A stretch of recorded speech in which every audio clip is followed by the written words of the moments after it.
শুভ সন্ধ্যা বন্ধুরা। গল্প হলেও সত্যির আসরে আমি তোমাদের বন্ধু সোমশুভ্র আরও একবার উপস্থিত হয়ে গেলাম একটি নতুন পর্ব নিয়ে।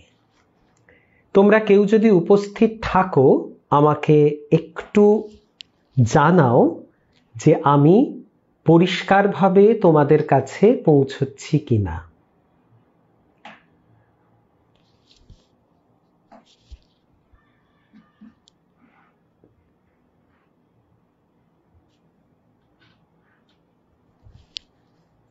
নীলাঞ্জন এসেছো দেখতে পাচ্ছি, জয়িতাদি এসেছো, সুদীপ্তা এসেছে, শুভ সন্ধ্যা। আচ্ছা, আমাকে কি স্পষ্ট দেখা যাচ্ছে এবং শোনা যাচ্ছে?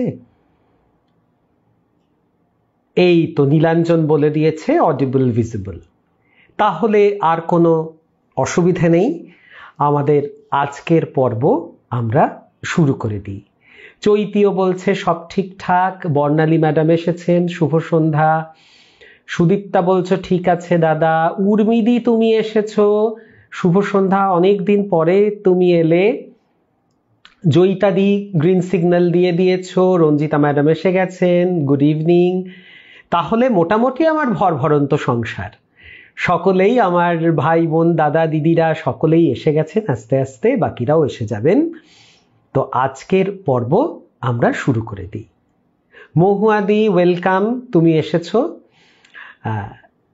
ঠিক আছে। উর্মিদি বলছো যে শুরু করে দিতে, তাহলে আজকের পর্ব শুরু করে দিই।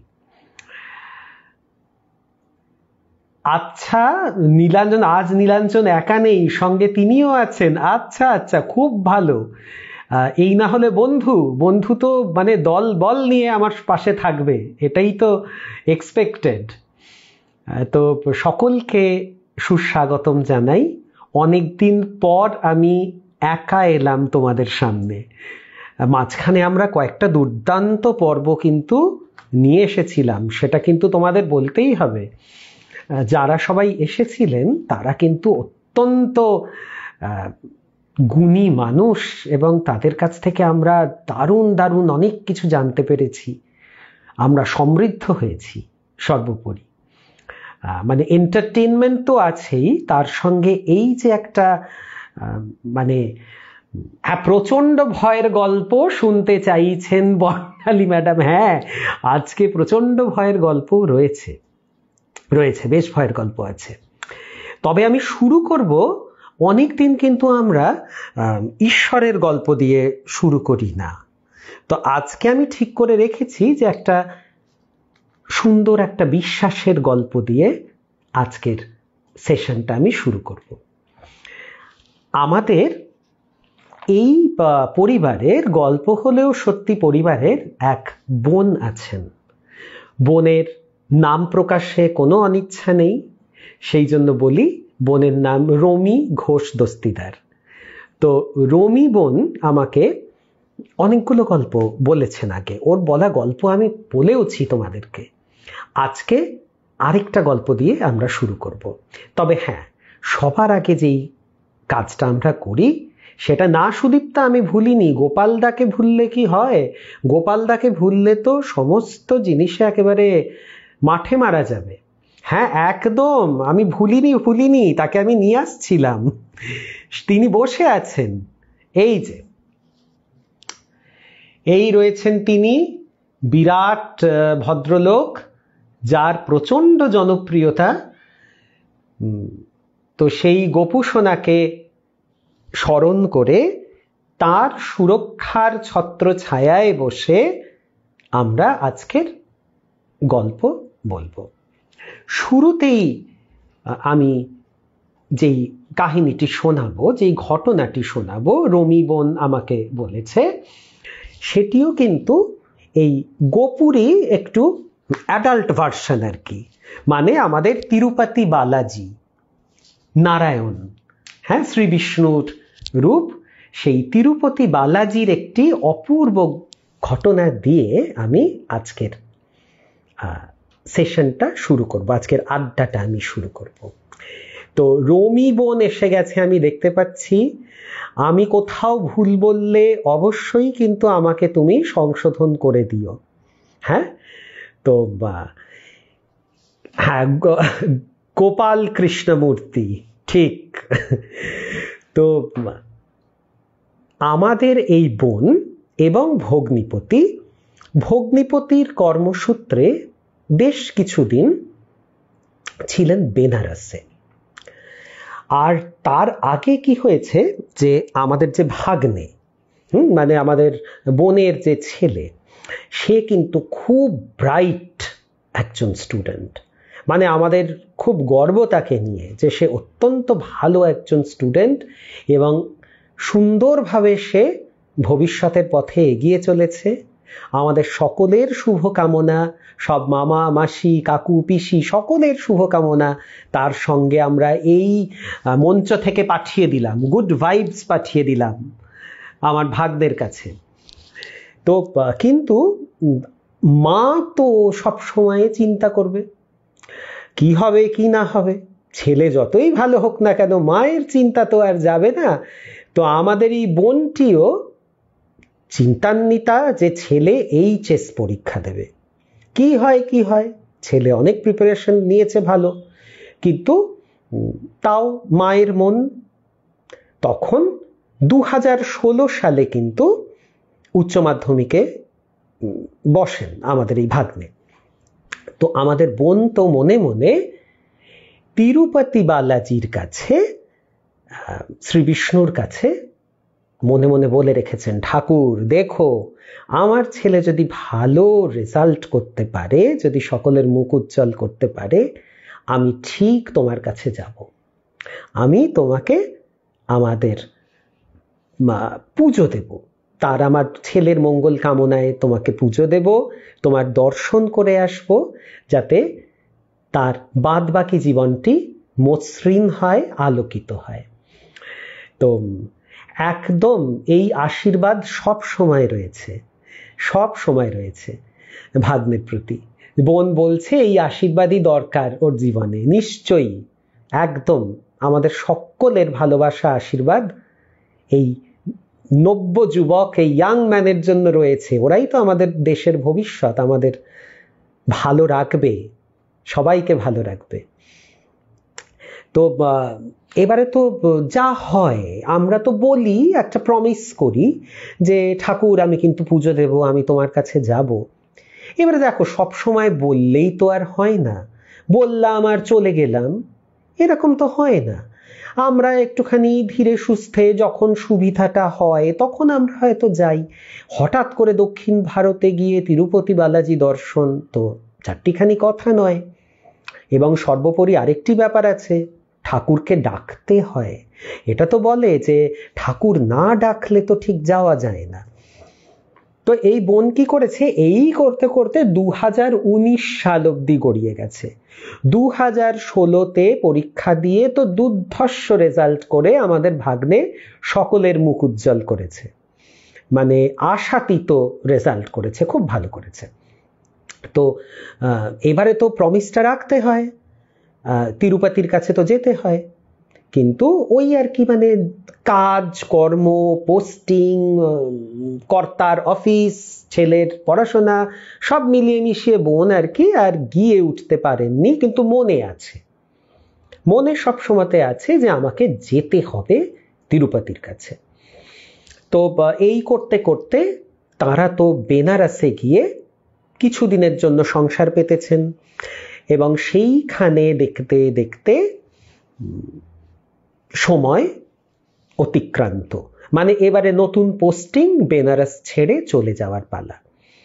তখন বোনের মাথাতে এলো, আচ্ছা বেনারসে তো সমস্ত দেবদেবীর মন্দির আছে, হেন দেবদেবী নেই যার মন্দির বেনারসে নেই, তাহলে কি আমার বালাজির মন্দির নেই বেনারসে? একটু খুঁজে দেখি। তখন কিন্তু একদম না যাবার পথে, বুঝলে তো, মানে সে বাধাবাধি হচ্ছে, বাড়িতে হুলুস থুলুস কাণ্ড, সেই মুভার্স অ্যান্ড প্যাকার্স তারা আসছে বাড়িতে, নানা রকম বাধা ছাদা হচ্ছে, তার মধ্যেও মনটা একবার ডাক দিচ্ছে যে একটু দেখে আসি। ইউটিউব খুলে ইন্টারনেট ঘেঁটে দেখেছেন যে হ্যাঁ, এখানে আছে বালাজি ঘাট রয়েছে। বালাজি ঘাট বলে একটি জায়গা রয়েছে বেনারসে।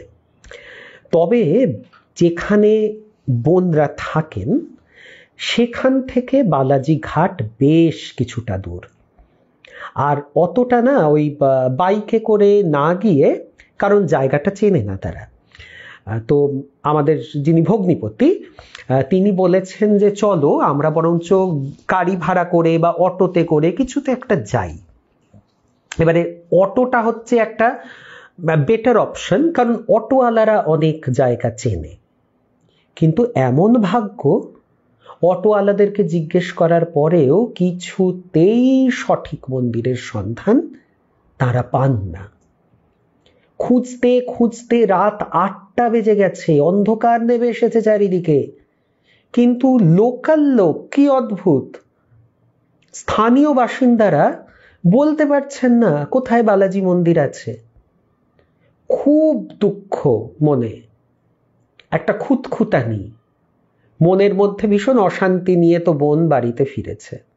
বলছে কি হলো, হলো না আমার, মানে দর্শন কি হবে না? তখন পরের দিনকে ইনসিডেন্টালি সেই দিন তারা চলে আসবে, মানে সেদিন রাত 8:30টার ট্রেন ধরে বেনারস ফাইনালি তারা ত্যাগ করবেন, বেনারস থেকে চলে আসবেন, একদম 11th hour যাকে বলে। সেই সময়তে আমাদের ভগ্নিপতি বললেন যে চলো আজকে একবার একটু আরো যা যা মন্দির টন্দির আছে সেগুলো একবার দেখে আসি, একটু বালাজির মন্দিরটাও আরেকবার খোঁজ করে আসি, কারণ এখান থেকে চলে গেলে তারপরে তো আবার এখানে আসা এ তো সম্ভব নয়, আর কোথায় আবার বালাজিকে পাওয়া যাবে? এখানে যখন একবার ইন্টারনেটে দেখেছি, চলো এখানে একবার ঘুরে যাই।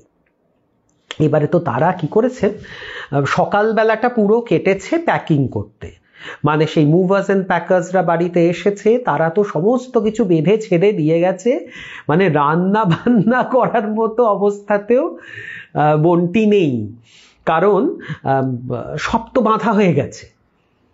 সে তবু তারা 12টার সময়, দুপুর 12টা, সেই সময়তে তারা বেরিয়েছে যে আমরা একটুখানি খুঁজে দেখি যে বালাজি মন্দির পাই কি না পাই।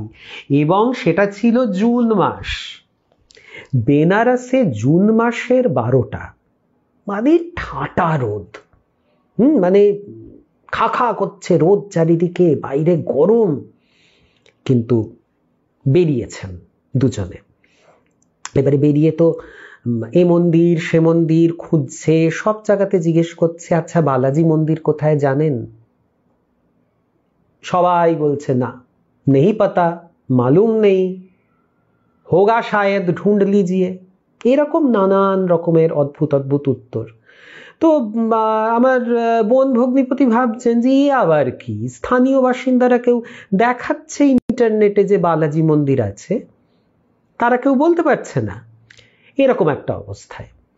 তখন কি হচ্ছে, ওরা একটা বিভিন্ন মন্দির তো ঘুরছেন, ঘুরতে ঘুরতে একটি মন্দির আছে তুলসীদাসজির, মানে আমাদের রামচরিতমানসের রচয়িতা তুলসীদাসজি। ফোন এসে গেছিল, আমাকে কি দেখা যাচ্ছে বা শোনা যাচ্ছে? একটুখানি জানাও না প্লিজ। লাইভে এই একটা সমস্যা হয় যে হঠাৎ করে যখন ফোন এসে যায় তখন কিন্তু আচ্ছা শোনা, উর্মিদি বলছো অল ক্লিয়ার। হ্যাঁ, ওখানে সাংঘাতিক কড়া রোদ্দুর, নীলাঞ্জন বলছে সেরকম ধুলো, গ্রীষ্মের সময় বেনারস খুবই বেদনাদায়ক। হ্যাঁ একদম, দেখো তো সেই বেদনাদায়ক অবস্থার মধ্যে দুজন আকুল হয়ে খুঁজছেন যে আমাদের বালাজি কোথায়, কিন্তু কোনো সহায়তা পাচ্ছে না।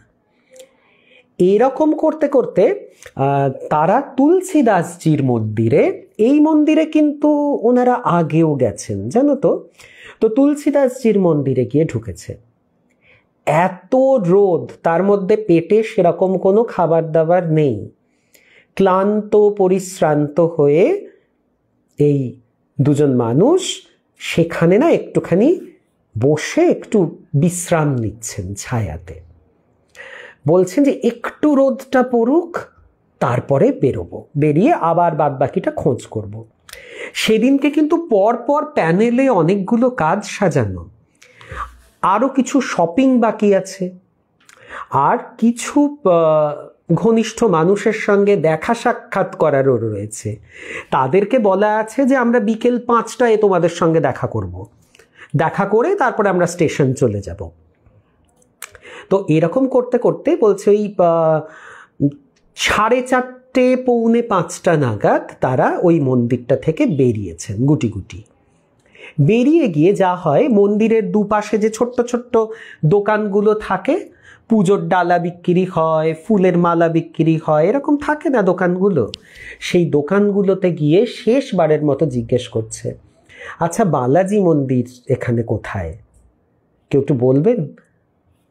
কেউ উত্তর দিচ্ছে না, বলছে না আমরা ঠিক জানি না, ঠিক বলতে পারবো না, এরকম। এইবারে এই জায়গাটাতেই মানে ভয়ঙ্কর নাটকীয়তা, যে এইবারে আমার বোনটি এদিকে কথা বলে যেই সামনের দিকে তাকিয়েছে, উল্টো ফুটেই বালাজি টেম্পল। তুমি চিন্তা করো, ধারের ছোটোখাটো দোকানদের তাদের যখন বলছে যে বালাজি মন্দির কোথায়, কেউ বলছে না, অটোওয়ালারা বলতে পারছে না, এমন নাকি দুর্গম জায়গা, কেউ খুঁজেই পাচ্ছে না। অথচ তুলসীদাসজির মন্দিরের ঠিক বিপরীতে হচ্ছে বালাজির মন্দির। এবারে বোন তো দেখে সঙ্গে সঙ্গে তার মানে ভগ্নিপতিকে ডাকছে যে শোনো শোনো, শিগগিরই দেখে যাও, ওই দেখো বালাজির মন্দির আমি অবশেষে খুঁজে পেয়েছি।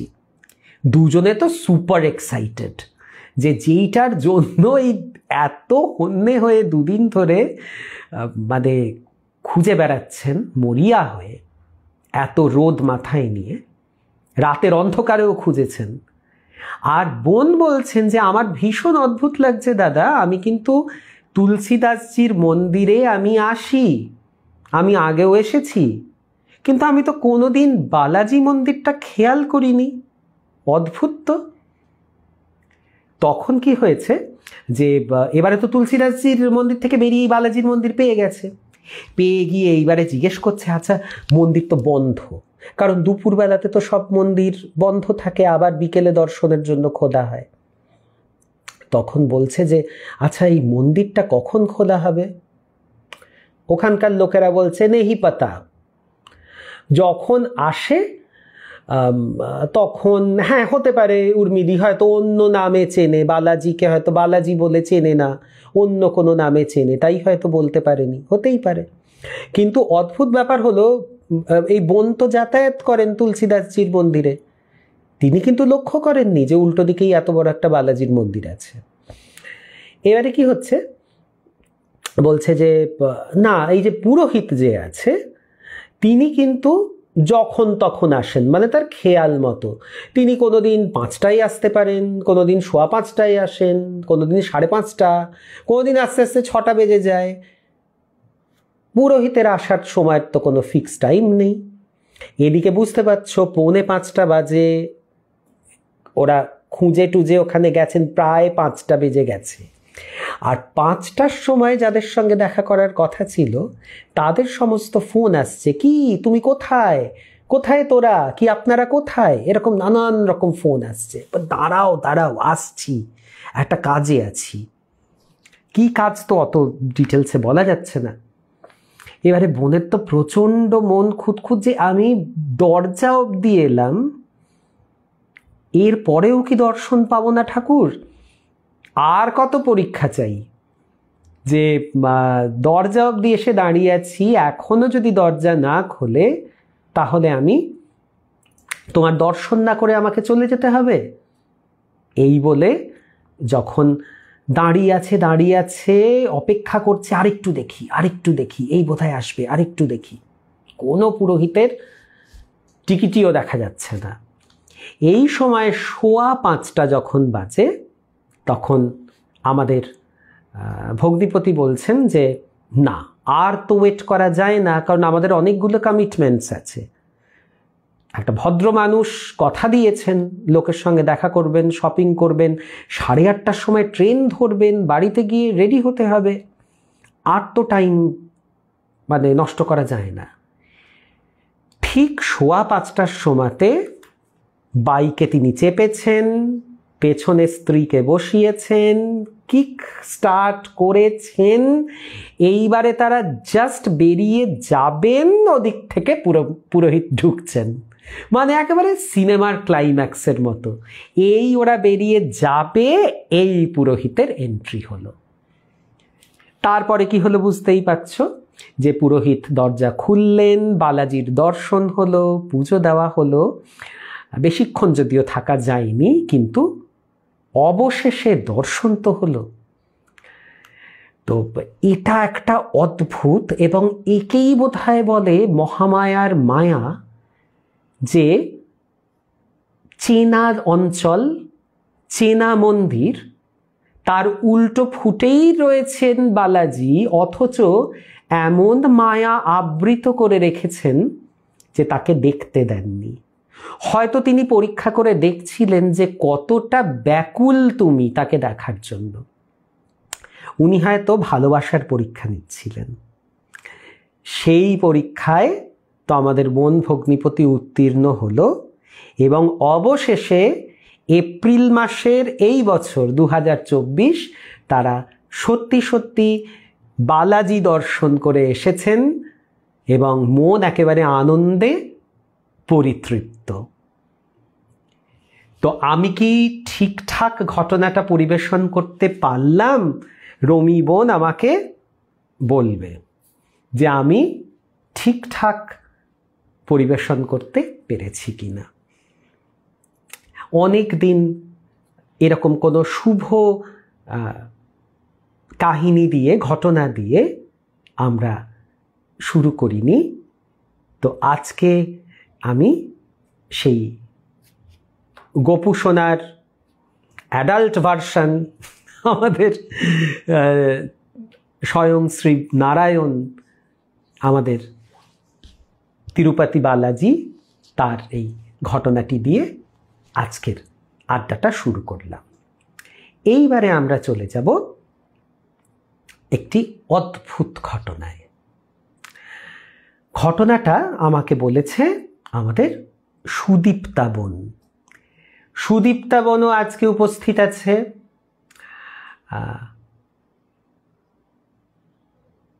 আচ্ছা, নীলাঞ্জন বলছে যে এখানে একটা কথা আছে, তিরুপতি বালাজি হলেন বিষ্ণুর রূপ, কিন্তু শুধু বালাজি বলতে কিন্তু হনুমানজিকে বোঝায়। হ্যাঁ, আমি এটাও জানি যে বালাজি কিন্তু হনুমানজিকেও বলে, সেটা আমি জানি। কিন্তু এই ক্ষেত্রে নীলাঞ্জন ছিলেন তিরুপতি বালাজি, শ্রী বিষ্ণু, শ্রী বিষ্ণুর রূপের, তাকেই পুজো দেবেন বলে আমাদের বোন এবং ভগ্নিপতি ঠিক করেছিলেন। হ্যাঁ, বা জৈতারি, ওরা ফাইনালি তিরুপতিতে গিয়ে পুজো দিয়েছে এই বছরের এপ্রিল মাসে। একদম বলেছেন যে বোধহয় 10th এপ্রিল 2024 ফাইনালি ওনারা সপরিবারে তিরুপতিতে গিয়ে পুজো দিয়েছেন। তো এই ঘটনাটা আশা করি মনে একটা অন্য রকমের একটা বিশ্বাসের জন্ম হয়। এই ঘটনাগুলো শুনলে না মনে একটা আমাদের বিশ্বাস তো এরকম টলমল করে সব সময়তে, সেই পদ্মপাতায় জলের মতো, একবার এদিকে যায় একবার ওদিকে যায়। কিন্তু এই ধরনের ঘটনা যখন আমরা শুনতে পাই, তখন যেন বিশ্বাসটা আমাদের একটু পাকা হয়, একটু দৃঢ় হয়, মনে হয় না, ভুল নয়, আছে, কিছু তো আছে। এইবারে আমরা সুদীপ্তা বোনের একটি গল্পতে চলে যাব, ঘটনায়। সুদীপ্তাও এসেছে। সুদীপ্তা যদি আমাকে বলেছে যে দাদা উপস্থিত, সুদীপ্তা আরেকবার একটু প্রেজেন্ট প্লিজ করে দাও, যে তুমি আছো জানলে আমার ঘটনাটা বলতে আরও ভালো লাগবে। আর যদি কোথাও ভুলভ্রান্তি হয়ে যায় তুমি আমাকে ধরিয়ে দিতে পারবে? তো সুদীপ্তার বাবা মানে আমাদের কাকু, কাকু তো এই তো সুদীপ্তা প্রেজেন্ট প্লিজ করে দিয়েছে, বলছে আছি দাদা। তো আমার কোথাও ভুল হলে তুমি কিন্তু আমাকে ধরিয়ে দিও দাদাকে। হ্যাঁ, দাদার বয়স হচ্ছে, মাথা গুলিয়ে যায় মাঝে মাঝে। তো সুদীপ্তা বোনের বাবা মানে আমাদের কাকু, তো সময়ের আগেই তিনি আমাদের ছেড়ে চলে গেছেন। খুব দুঃখের বিষয় সেটি। কিন্তু দেখো, মানুষ চলে গেলেও সম্পর্কগুলো তো ছিন্ন হয় না। সম্পর্কগুলো কোথাও না কোথাও কিন্তু ঠিক বেঁচে থাকে, যদি সেটা হৃদয়ের সম্পর্ক হয়। তো কাকুর মামার বাড়ি ছিল বা আছে রাদার বেলঘরিয়াতে। কাকু চলে যাবার, কাকুর তো একটু আনটাইমলি ডিপার্চার যাকে বলবো, যে একটু আগেই চলে গেছেন কাকু আমাদের ছেড়ে। কিন্তু কাকুর মামিমা তখনও কিন্তু জীবিত, যেই সময়কার কথা আমরা বলছি। আচ্ছা সুদীপ্তা বোন, তুমি আমাকে এইটার ইয়ারটা কিন্তু ঠিক বলনি। যদি তোমার খেয়াল থাকে তুমি একটু বছরটা উল্লেখ করে দাও, যে কোন বছরে এই ঘটনাটা হবে। একটা মোটামুটি একটা আন্দাজে একটা বছর বললেও হবে। তো বেলঘরিয়াতে এই যে কাকুর মামার বাড়ি, সুদীপ্তা বোনদের সঙ্গে কিন্তু খুব হৃদ্যতা। মানে মানুষটা যার মামার বাড়ি সে হয়তো চলে গেছেন, কিন্তু তাতে সম্পর্ক তো নষ্ট হয় না। তার পরিবার আছেন, মামার বাড়ি রয়েছেন, মামার বাড়িতে তার ভাইয়েরা রয়েছেন, তার মামিমা তখনও জীবিত, কাকুর মামিমা। হ্যাঁ, এবং কাকুর মামিমাকে সুদীপ্তা বোনেরা মাম্মা বলে ডাকত, খুব আদরের নাম। তো সুদীপ্তা বলছে এটা 2000-2001 এই রকম সময় নাগাদ ঘটনাটা। তো এই মাম্মাকে প্রণাম করতে যাবার একটা ব্যাপার ছিল। এমনি তো যোগাযোগ তাদের খুব ভালো রকমের যোগাযোগ ছিল, হৃদ্যতা ছিল সকলের সঙ্গে। কিন্তু আগেকার দিনে মানে আমরা যারা দেখেছি যে বিজয়াতে প্রণাম করতে যাওয়া, নববর্ষে প্রণাম করতে যাওয়া, এইটা কিন্তু একটা পাঠ ছিল, একটা রিচুয়াল ছিল, যেটা সবাই করত। মানুষ মানুষের বাড়িতে যেত, গুরুজনদেরকে গিয়ে পায়ে হাত দিয়ে প্রণাম করে আসতো, তাদের আশীর্বাদ নিয়ে আসতো মাথায় করে। খুব সুন্দর রেওয়াজ ছিল, যেটা কালের গতিতে আজ প্রায় অবলুপ্ত। এখন তো ফোনে, মেসেজে, হোয়াটসঅ্যাপে এগুলো সারতে হয়, কিছু করার নেই, যেমন সময় গতি। কিন্তু এই প্রথাটা সুদীপ্তারা খুব মানত।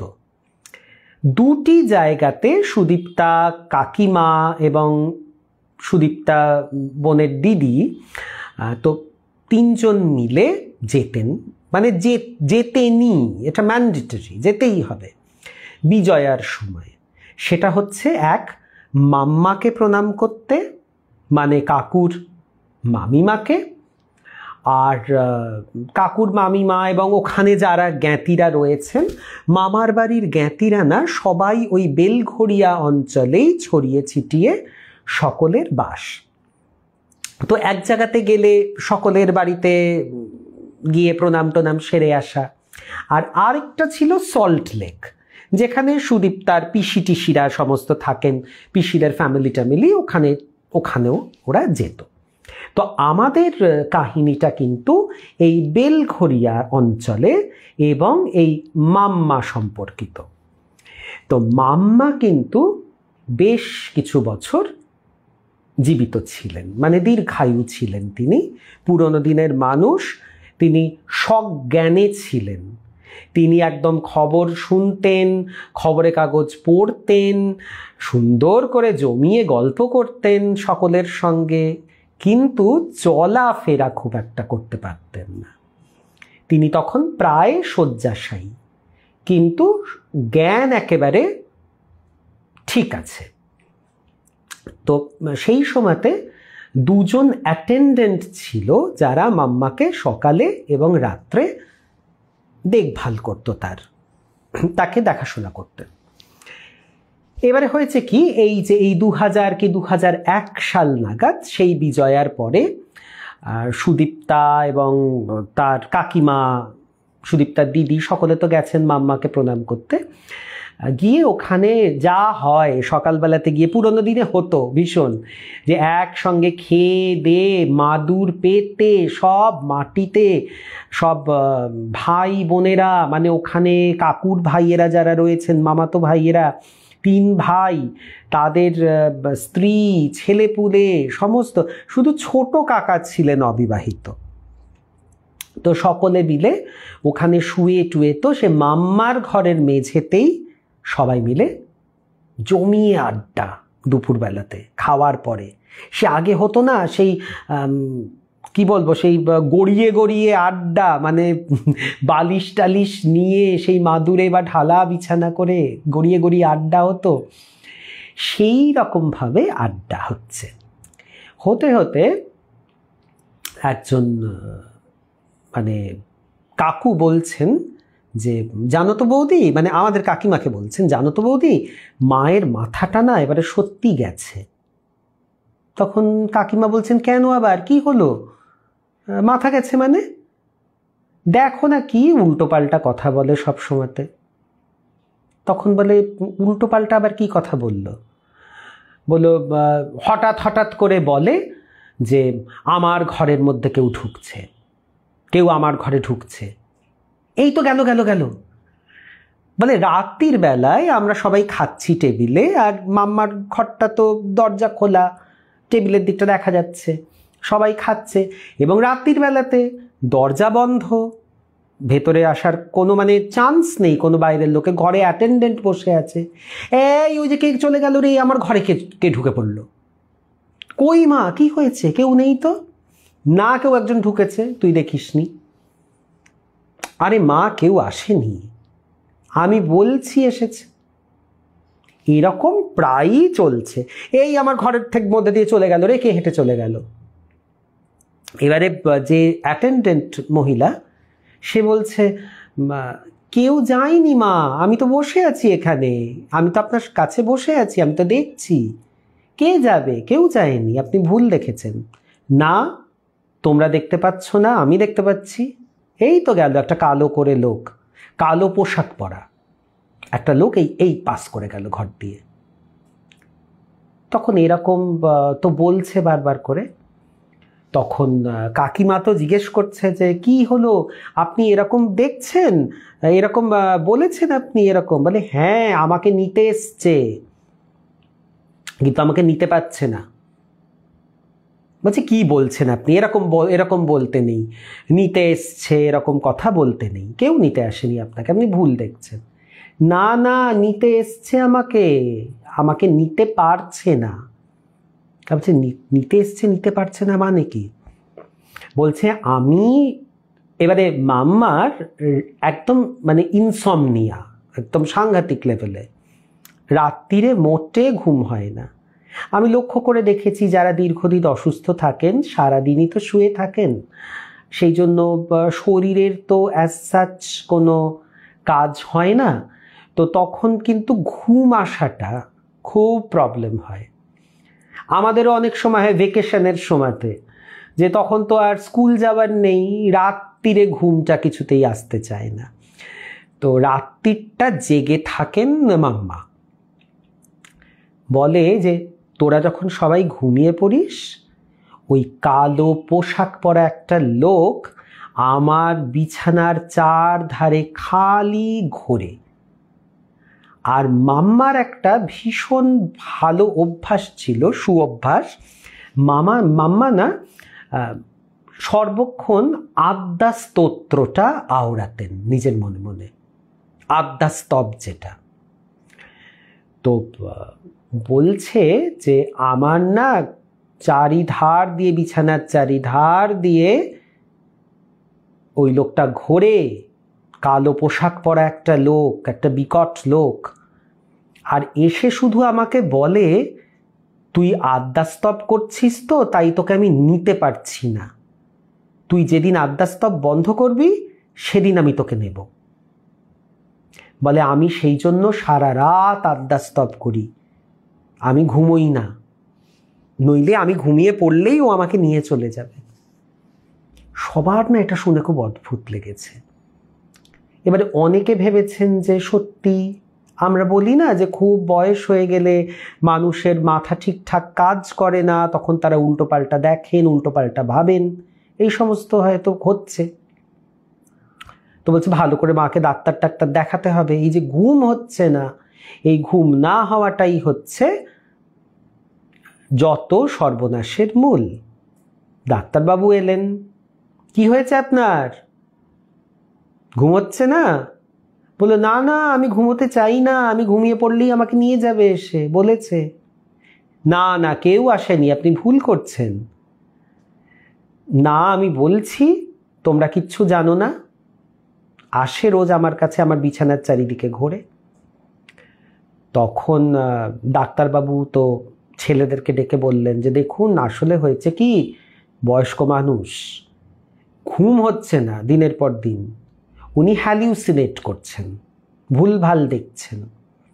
একটা কাজ করছি, একটা মাইল্ড সিডেটিভ আমি লিখে দিচ্ছি, সেটা খাওয়ান।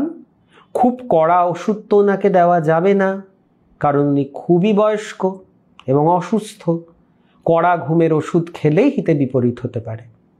অতএব আমি একটা মাইল্ড ডোজের ওষুধ দিচ্ছি, এইটা খাওয়ান। তো মাম্মা তো কিছুতেই খাবে না, তো ভুলিয়ে ভালিয়ে তাকে তো ওষুধটা খাইয়ে দেওয়া হয়েছে।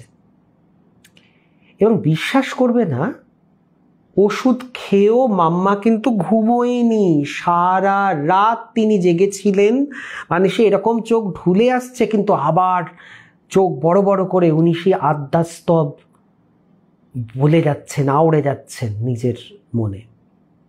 এরকম করতে করতে দুদিন খুব কষ্ট করে, মানে সে চোখ টেনে রেখে, সবাই অবাক হয়ে গেছে যে ঘুমোচ্ছে না কেন, মানে ঘুমের ওষুধ খেয়েছে তারপরেও ঘুমোচ্ছে না।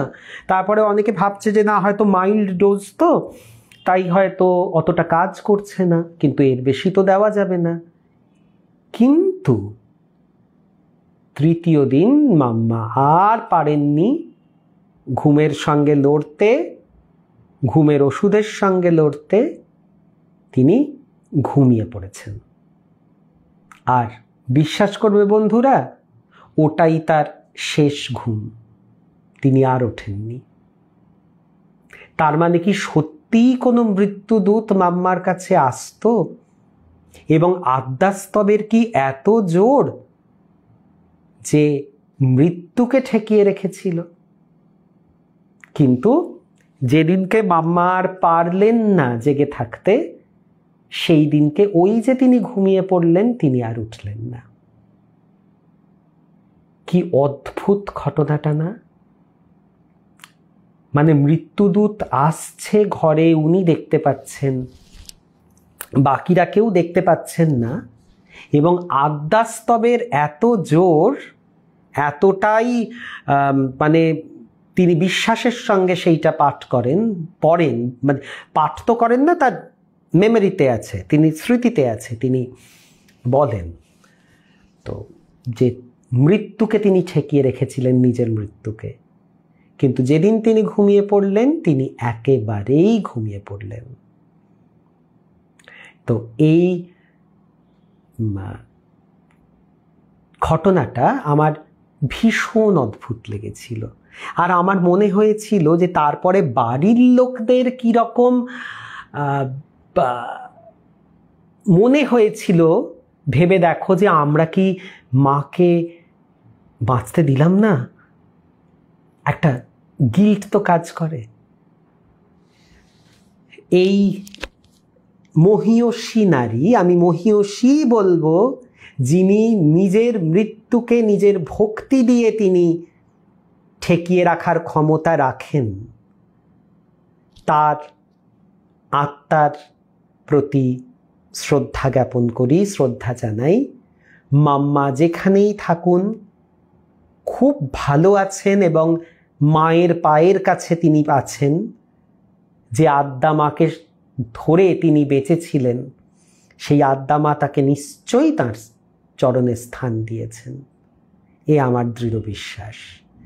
তো মাম্মার বিদেহী আত্মার প্রতি আমাদের সকলের সশ্রদ্ধ প্রণাম জানাই।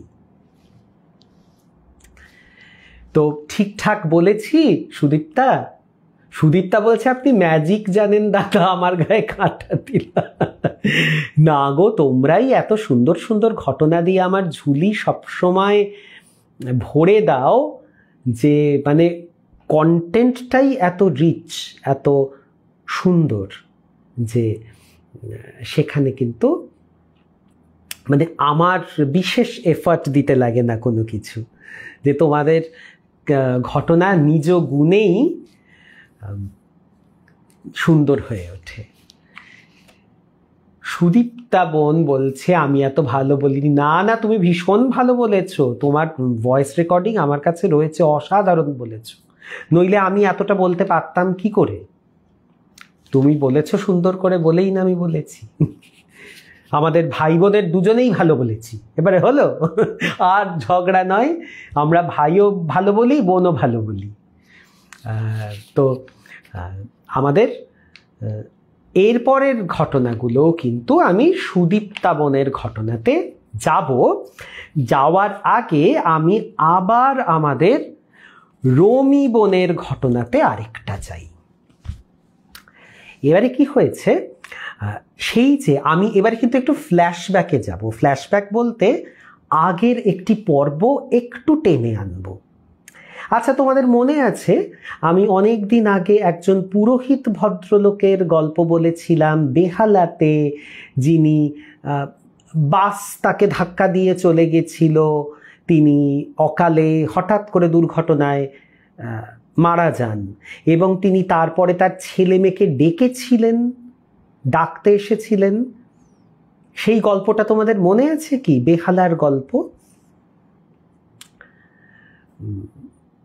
হ্যাঁ, তোমাদের নিশ্চয়ই মনে আছে যে সেই ভদ্রলোকের তিনি তো চলে গেলেন, তারপরে আরেকটা ছোট্ট ঘটনা আছে, সেই ঘটনাটা বলছি।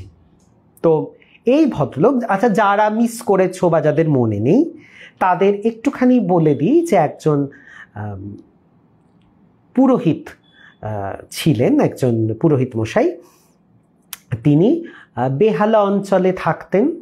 একবার তিনি পুজো করে ফেরার সময়তে একটি বাস এসে তাকে নির্মমভাবে ধাক্কা দেয় এবং তিনি স্পট ডেড না হলেও, হ্যাঁ, মহাষ্টমীর দিন তিনি মারা যান। তাকে হসপিটালে, বোধহয় ষষ্ঠীর দিন ঘটনাটা ঘটেছিল, সপ্তমীটা তিনি কোনোভাবে সারভাইভ করেন, কিন্তু মহাষ্টমীর দিন ভোরবেলাতে তিনি মায়ের কাছে চলে যান।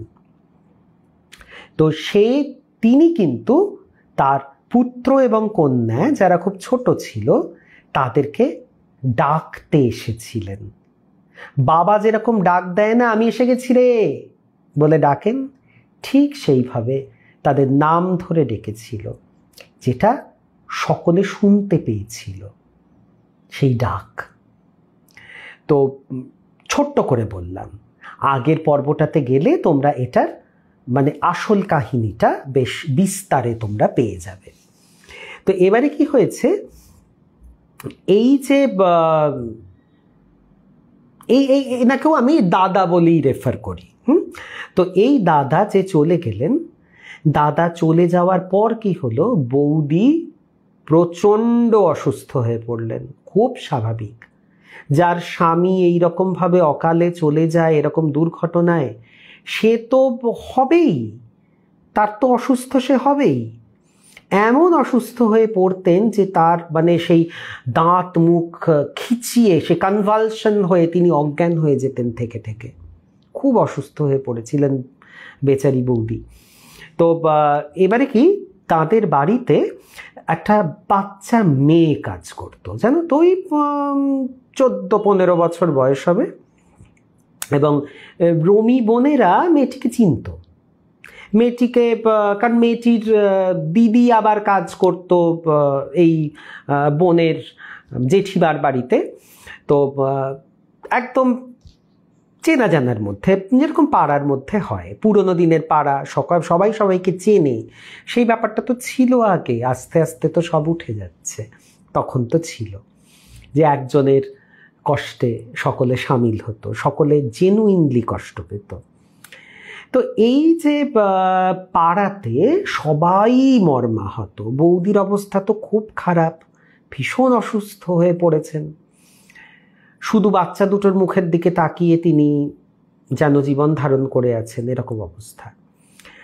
আর পাড়ার লোকেরা না ভীষণভাবে এটাতে একটা মানে নড়ে গেছে, যাকে বলে, মানে শেকেন আপ, সবাই যেন কেঁপে গেছে এই ঘটনাটাতে।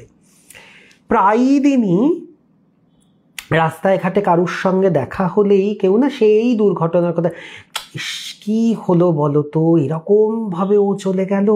আমি না নামটা ডেলিবারেটলি বলছি না, তো সবাই না বলছে অমুক দাদা এভাবে চলে গেলেন, ইস ভাবা যায় না, না কি কষ্ট, বাচ্চা দুটো ছোট ছোট, যেরকম হয় প্রত্যেকেই না, মানে সেই পকেটস করে সবাই যেখানে যেখানে গ্রুপ আছে, কেউ পার্কে, কেউ রাস্তায়, কেউ বাজারে, এটা মানে it's become a common topic, যে সবাই ওইটা আহারে চলে গেল, এবার সংসারটা তো ভেসে যাবে, কি করে বৌমার শরীর এত খারাপ, ও কি করে এত দায়িত্ব পালন করবে। সবাই খুব, কেউ নেগেটিভলি না, সবাই খুব কনসার্নড, সবাই খুব চিন্তিতভাবে কথা বলছে। আর এই মেয়েটি তো বাড়িতে থাকতো পরিচারিকা, 5-4 মাস খাটতো, যাতো একটু দোকান থেকে চাল নিয়ে আয়, একটু দেশটাই কাঠি কিনে নিয়ে আয়, এরকম নানা রকমের বাজার টাজারে যেত টেত। আর ও যখন রাস্তায় যাতায়াত করত, ও শুনতো যে ওই দাদার সম্বন্ধে সকলে দাঁড়িয়ে দাঁড়িয়ে কথা বলছে। আর তখন না ও একটু দাঁড়িয়ে যেত, কারণ ওর বাড়ির লোকই তো না, ও যার কাছে থাকতো তার সে মামা বলে ডাকতো আবার। তো মামার সম্বন্ধে লোকে কথা বলছে, সেটা নিয়েও না একটু দাঁড়িয়ে দাঁড়িয়ে শুনতো। একদিন হয়েছে কি, সে বেচারি ঘুম থেকে উঠেছে এরম করতে করতে, কেন, কি হয়েছে রে তোর, আমাকে মামা ভীষণ জোর থাপ্পড় মেরেছে। হ্যাঁ, মামা তোকে থাপ্পড় মেরেছে? এবারে এই যে ভদ্রলোকের মা, তাকে আম্মা বলে সবাই ডাকে। তা আম্মা জিজ্ঞেস করছেন কি, দেখো আগের জন ছিলেন মাম্মা, ইনি হচ্ছেন আম্মা। মানে তখনকার দিনে হতো না, মানে এইগুলো খুব আমরা মিস করি, যে বয়স্ক কোনো মানুষ থাকলে কি আদর করে মিষ্টি করে আমরা সব ডাকতাম। কেউ মাম্মা বলছে, কেউ আম্মা বলছে, মানে ডাকের মধ্যেই একটা ভীষণ ভালোবাসা, একটা খুব আপন আপন একটা ভাব আছে, আদর করে ডাকা। তো আম্মা বলছে, কি রে কি বলছিস তুই এ সমস্ত, নিজের ছেলের বিষয়ে তো বলছে, না মামা আমাকে জোরে চড় মেরেছে রাত্রিরে, আর খুব বকেছে। বলছে কি বলছিস? বলে হ্যাঁ, আমাকে মামা বলেছে যে তুই দাঁড়িয়ে দাঁড়িয়ে আড্ডা মারছিস, তুই দাঁড়িয়ে দাঁড়িয়ে এরকম করে গল্প শুনছিস লোকের সঙ্গে, তোর মামিমার শরীর এত খারাপ, কোথায় তুই মামিমার সঙ্গে সঙ্গে সবসময় থাকবি, তাকে দেখবি, ও যখন তখন অজ্ঞান হয়ে যায়, ওর পাশে থাকবি, ওকে রক্ষা করবি, তা না তুই বাইরে গিয়ে কে কি বলছে তুই এই সমস্ত শুনছিস, খবরদার আর যদি দেখেছি তুই বাইরে গিয়ে এরকম করছিস। ঘটনাটা এইটুকুই, কিন্তু চিন্তা করো যে কি অদ্ভুত, মানে যে মানুষটি চলে গেছেন তিনি কতটা, তার স্ত্রী যে অসুস্থ হয়ে পড়েছে, আর এই বাচ্চা মেয়েটি যে বাইরে ঘুরে ঘুরে বেড়াচ্ছে, সে তো ছোট, সে তো ইচ্ছাকৃত ফাঁকি দিচ্ছে না, কিন্তু তাকে একটু শাসন করে গেলেন এবং রীতিমতো চড় মারলেন গালে। সে গালায় হাত দিয়ে বেচারি বলছে মামা আমাকে মেরেছে, মামা আমাকে খুব বকেছে, মামা বলেছে মামির সঙ্গে সঙ্গে থাকতে সব সময়তে। যে বাচ্চা দুটো ছোট, মামি অসুস্থ, আর তুই এরকম করে গল্প করছিস বা গল্প শুনতে যাচ্ছিস, ওসব শুনতে হবে না, বাড়িতে যা, সাহায্য কর। মানে অভিভাবক যিনি ছিলেন তিনিও, হ্যাঁ ভালোবাসার থাপ্পড় উর্মিদি। সুদীপ্তা বলছে দাদা আমরাও ঠাকুমাকে, হ্যাঁ আম্মা বলতে, রমি বলছে ঠাকুমাকে মাম্মা ডাকতাম। দেখো কি সুন্দর মিষ্টি মিষ্টি নাম। এগুলো, এই নামগুলোর মধ্যেই কেমন একটা মায়া, একটা স্নেহ। এই নামগুলো হারিয়ে যাচ্ছে, এই ডাকগুলো হারিয়ে যাচ্ছে। আর ওই বিজয়ার প্রণাম করার পাগুলো আস্তে আস্তে হারিয়ে যাচ্ছে, আশীর্বাদ দেওয়ার হাতগুলো আস্তে আস্তে হারিয়ে যাচ্ছে। খুব খুব খারাপ লাগে জানলে, মানে এগুলো যখন মনে হয়। তো রমি বোন তো রয়েছে অনলাইন। এটা কি আমি ঠিকঠাক বলেছি? আমাকে একটুখানি ওকে করে দাও যে হ্যাঁ দাদা পাশ করেছো, ঠিক বলেছো। নইলে ভুল ভাল, তোমাদের এত সুন্দর সমস্ত অদ্ভুত অদ্ভুত ঘটনা, সেগুলো আমার বলার ভুলে যেন নষ্ট না হয়ে যায়। তো তোমরা যখন উপস্থিত আছো, তাই তোমরা আমাকে একটু বলে দাও যে আমার ঠিকঠাক শুনতে লেগেছে কিনা। Thank you. এই তো বলছে রবি বোন, বলছে যে একদম ঠিক বলেছেন। এবারে আরেকটা ঘটনা বলি, বোনেরই বলা। তো এখানেও সেই ভালোবাসা, সেই সম্পর্ক, যেগুলো কোনোদিন কিন্তু যায় না। মানুষ হয়তো চলে যায়, কিন্তু মানুষের সে সম্পর্কগুলো, মানুষ চলে যায় মানে দেহটা ছেড়ে দেয়, কিন্তু আত্মা তো অবিনশ্বর। সে তো আমাদের গোপু সোনাই বলে গেছে যে আত্মা অবিনশ্বর। তো সেখানে কাজেই সম্পর্কগুলো কিন্তু থেকে যায়। আচ্ছা, সোনালি এসে বলছে মনটা খারাপ কেন, কি হলো সোনালি? আমাদের বোনের মন কেন খারাপ, এটা তো জানতে হবে। কি আবার হলো? মধুরিমা বলছে ভালো লাগলো, থ্যাংক ইউ মধুরিমা। আচ্ছা, এবারে এই রমি বোনের পিতৃতে বাবা, আমি আবার কাকুই বলবো কারণ তারা আমার কাকা, আমার জ্যাঠা, এরকম আমাদের সম্পর্কে সম্পর্কিত। ওই অমুকের বাবা অমুকের মা বললে না ভালো লাগে না শুনতে। কেন? সোনালি বলছে কর্তা খুব অসুস্থ কেন, কি হলো, জামাইয়ের কি হলো? সোনালি, এ বাবা এটা তো ভালো নিউজ নয়। জ্বর জারি কি?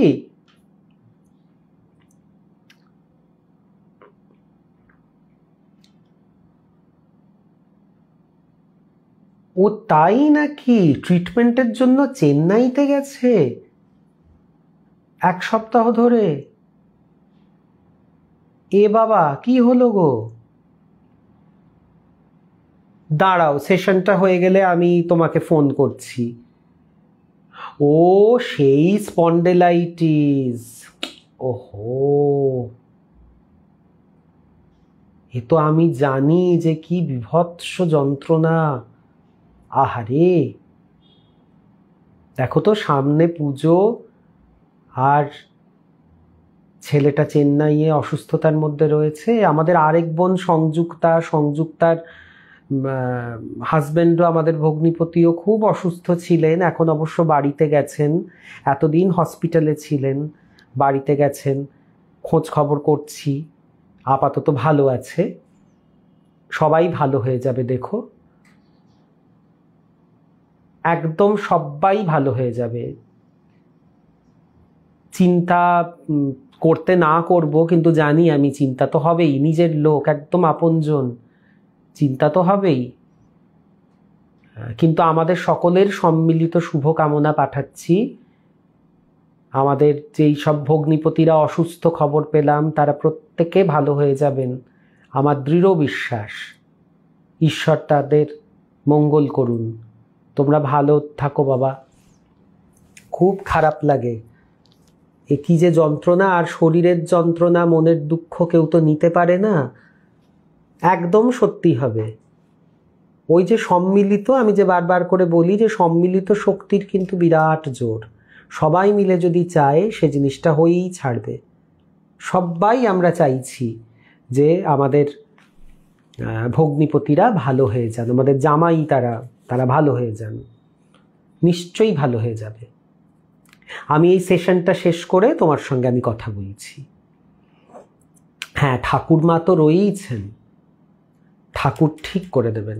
দেখো, এই তো উর্মিদি বলছে হবেই হবে, একদম চিন্তা করো না কেউ।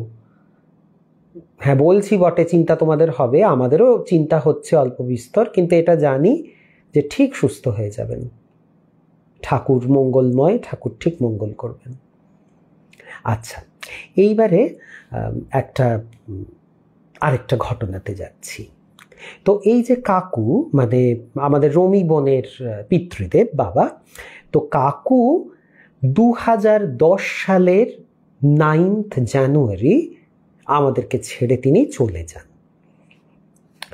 এবারে ওই যে আমি পুরনো ঘটনার জের টেনে বলছি, তো যে ওখানে আমি বলেছিলাম দেখবে যে রমিদের বাপের বাড়ি যেই জায়গাটায়, সেটাকে ওই আমাকে বলেছিল যেন একটা দ্বীপের মতো, তার চারিদিকে পুকুর, পিছনে পুকুর, সে পুকুর নিয়ে গল্প বলেছিলাম এর আগের পর্বে।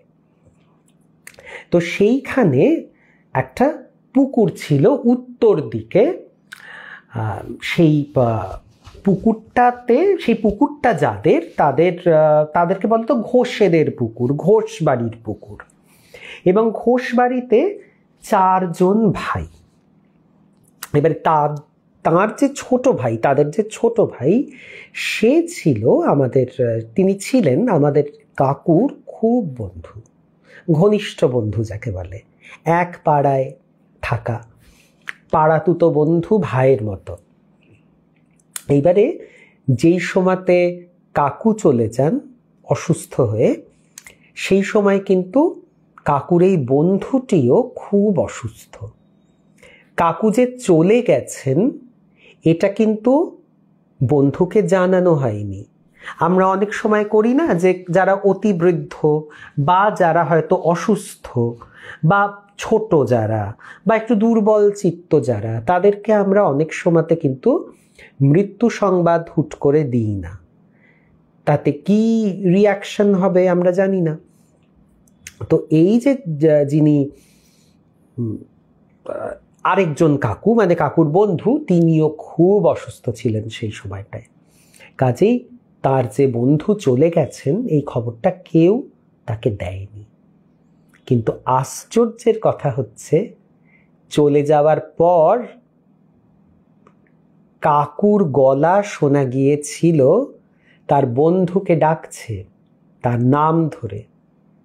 আমি নামটা না বললাম না, ইচ্ছে করেই বললাম না, কারণ তাদের পারমিশন তো আর নেওয়া হয়নি না, একটা সেন্টিমেন্টাল ব্যাপার আছে। তো সেই কাকুর আমি ধরে নিচ্ছি তার নাম হয়তো স্বরাজ। তো ঠিক কাকুর গলাতে রাত্রির 12টার সময় এই স্বরাজ, স্বরাজ, এই স্বরাজ করে ডাকছে। এবং এই ডাক বাড়ির সবাই শুনেছে, যেটা পরে এসে বোনদেরকে বলেছে যে আমরা শুনেছি যে ডাকছেন উনি। আর কি হলো জানো, মানে যেইটা সবচেয়ে উল্লেখযোগ্য, কাকু তো 9 জানুয়ারি 2010 চলে গেলেন, কাকুর বন্ধু 11 জানুয়ারি 2010 চলে গেলেন। ঠিক 10 তারিখটা বেঁচে ছিলেন, 11 তারিখে তিনি চলে গেলেন, মানে বন্ধুর ডাকে সাড়া দিয়ে বন্ধুর সঙ্গে চলে গেলেন। কি অদ্ভুত টান দেখো, এই হচ্ছে সম্পর্ক। আজকে যেখানে বন্ধুকে বন্ধু বলে আমরা ভাবি যে সত্যি কি বন্ধু নাকি বন্ধু বেশি অন্য কেউ, সেখানে এরকমও বন্ধুত্ব হয় যে একসঙ্গে হাত ধরাধরি করে 2 বন্ধু চলে গেলেন। একজন 9 তারিখে গেলেন, এসে ডাকছেন কিরে, আর আরেকজন চলে গেলেন 11তে। তো এইটা একটা অদ্ভুত ঘটনা ঘটেছিল। এইবারে আরেকটা গল্প বলি, আরেকটা ঘটনা। সেটা হচ্ছে আমাদের সুদীপ্তা বোনের ঘটনা। সুদীপ্তা বোনের এবারে আমি আবার আর একটুখানি তোমাদেরকে সেই পুরনো যুগে নিয়ে যাব। তোমাদের সেই গয়ার বাড়িটার কথা মনে আছে? হ্যাঁ, যেখানে বুড়ো দাদু বুড়ো দিদা তারা থাকতেন। হ্যাঁ, সেটা কিন্তু রমি বোনেরা ডাকটা শোনেনি, অবভিয়াসলি তাদের বাড়িতে তো ডাকেননি, মানে যেই বন্ধুর বাড়ির লোকেরা শুনেছিলেন, বন্ধুর বাড়ি সেই ঘোষ বাড়ির লোকেরা শুনেছিলেন যে ডাকা হচ্ছে, এবং পরে এসে সেটা বোনদের বাড়িতে বলে যে তারা কাকুর গলা শুনেছেন। মানে এই সত্যি হরিহর আত্মা, একদম কত গাঢ় বন্ধুত্ব হতে পারে যে এক বন্ধু আরেকজনের সঙ্গে হাত ধরাধরি করে চলে গেল। ওনারা নিশ্চয়ই একসঙ্গে গল্পগুজব করছেন, এখন খুব আড্ডা টাড্ডা দিচ্ছেন, মজায় আছেন, আনন্দে আছেন। আমাদের কাছে এটাই সান্ত্বনা, আমরা এটাই ভাবি যে তারা যেখানে আছেন খুব ভালো আছেন, খুব ভালো আছেন, এবং যারা আত্মীয় পরিজন বন্ধু বান্ধব সবাইকে পেয়ে তারা খুব ভালো দিন কাটাচ্ছেন আর আমাদেরকে দেখছেন। এইটা আমরা সব সময় মনে করব, এবং এটা সত্যি। হ্যাঁ, সেই গয়ার ঘটনা, সেই বুড়ো দাদু বুড়ো দিদা, সেই তাঁদের ঘটনা। হ্যাঁ, এবারে কি হয়েছে, সুদীপ্তা বোনের দিদা মানে আমাদের দিদা, দিদারা হচ্ছেন 4 বোন আর 1 ভাই। তারা তো সেই গয়াতে ছোটবেলাতে থাকেন। গয়ার বাড়ি সুন্দর একটা পুরনো দিনের বাড়ি, চারিদিকে গাছ গাছালি, সেই আম জাম কাঁঠাল বেল নানান রকমের গাছ, ফুলের গাছ ফলের গাছ, যেরকম হয় পুরনো দিনের, সেই চারিদিকে গাছ গাছালি দেওয়া একটা সবুজে ঘেরা বাড়ি। সেই রকম বাড়িতে, আর অতদিন আগের গয়া, সেখানে তো আমাদের বুড়ো দাদু তো ছিলেন ওখানকার একজন নামকরা ডাক্তার।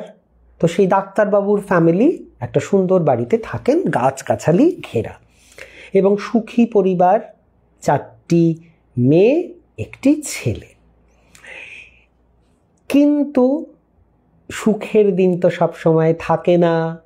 সুখী পরিবারে কখনো কখনো কারুর না কারুর নজর বোধহয় লেগে যায়।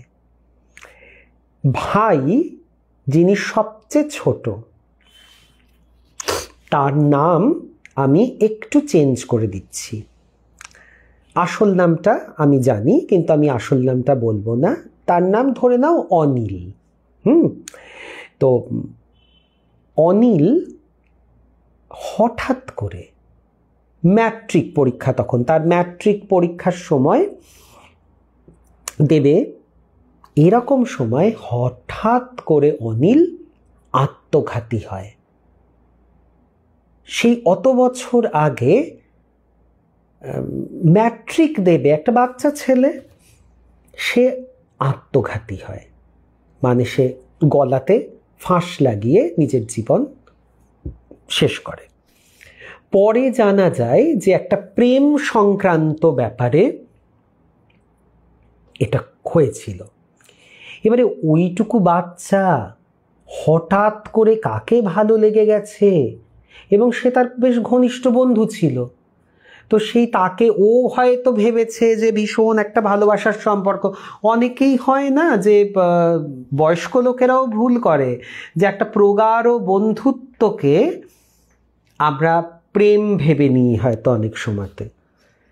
একটা হয়তো সেটা বন্ধুত্ব, একটা খুবই জোরালো একটা বন্ধুত্ব, সেটাও আরেক ধরনের ভালোবাসা, কিন্তু আমরা ভেবে নিই সেটাকে আমাদের তথাকথিত প্রেম।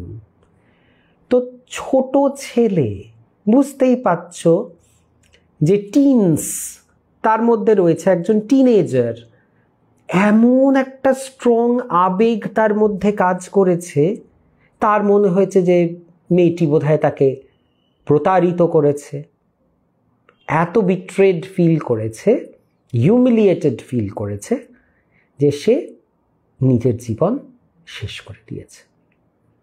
খুব দুঃখের, খুবই দুঃখের।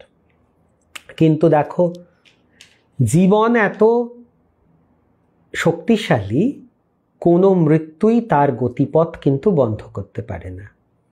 পরের দিন আবার সূর্য উঠবে, পরের দিন পেটে সেই খিদের জ্বালা আসবে, পরের দিন ঠিক কুটনোকুটে লোকে রান্না করবে, অফিস গোয়াজরা অফিসে যাবে, ছেলেমেয়েরা পড়াশোনা নিয়ে বসবে, জীবন চলতেই থাকবে। জীবন ঠিক ফাঁক ফোকর দিয়ে নিজের জায়গা তৈরি করেই নেবে।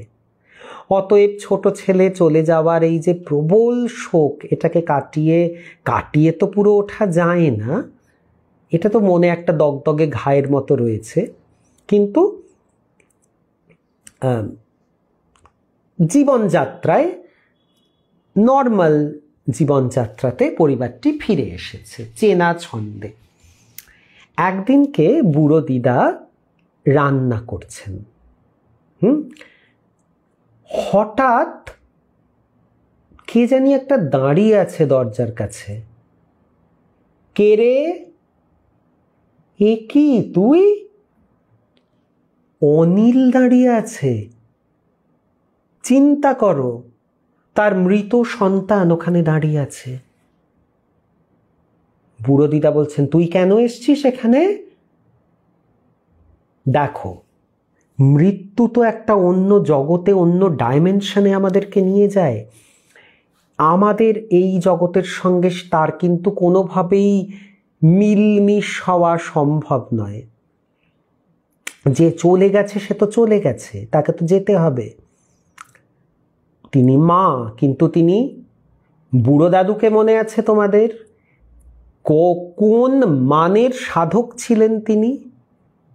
তার স্ত্রী, এটা ভেবে দেখো। মানে সহধর্মিণী সেই রকমই হতে হয়, বা সেই রকম স্ত্রীর সেই রকম স্বামী হতে হয় একটা পারফেক্ট পার্টনারশিপ হতে গেলে। স্বামী যেরকম বড় সাধক তেজস্বী পুরুষ, স্ত্রীও কিন্তু সেরকম দৃঢ় চেতা এবং অত্যন্ত দড় মহিলা। তিনি জানেন যে রিয়ালিটিটা কি। তখন তিনি বলছেন, তুই কেন এসেছিস সেখানে? যা এখান থেকে।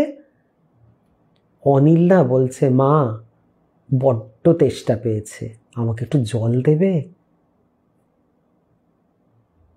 বুড়ো দিদার চোখে জল। আমি তোকে জল দেব? কি করে দেব? কি করে দিতে হয়?